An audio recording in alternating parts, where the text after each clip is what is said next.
ఏ క్రైస్తవుడినైతే దేవుడు ఎక్కువగా శ్రమలకు అప్పగిస్తాడో ఆ క్రైస్తవుడే భవిష్యత్ కాలంలో మరెక్కువ దేవుని మహిమ అనుభవించేవాడిగా మార్చబడతాడు. మొక్కజొన్న కొండ పచ్చిది ఉంది. ఆ పచ్చి మొక్కజొన్న కొండ కొన్నాం అనుకోండి, దాని ఖరీదు 5 రూపాయలు. నిప్పుల మీద ఆ మొక్కజొన్నను కాల్చి నిమ్మకాయ ఉప్పు రాస్తాడు కదా, 5 రూపాయలు మొక్కజొన్న కండి కాస్త 15 రూపాయలు అయిపోద్ది. అదే మొక్కజొన్న పొత్తులో నుంచి వచ్చిన ఆ చిన్న చిన్న గింజలు పాప్కార్న్ పెరణ మీద వేడి చేస్తే దాని ఖరీదు 50 రూపాయలు అయిపోయింది.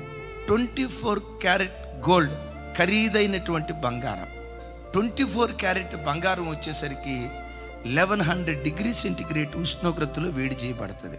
అంటే కాల్చబడే కొలది అది ఖరీదైనదిగా మార్చబడుతుంది.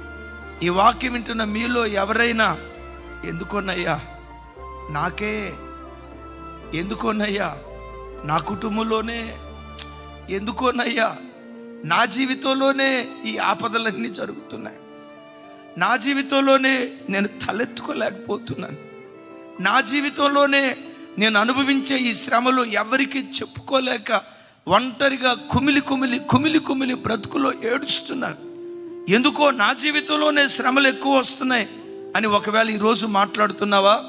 చెల్లి, ఈ మాట విను. తమ్ముడా, ఈ మాట విను. ఈరోజు ఎక్కువగా నువ్వు కాల్చబడుతున్నావంటే భవిష్యత్ కాలంలో మరెక్కువ మహిమను దేవుడు నీకు అనుగ్రహించబోతున్నాడు.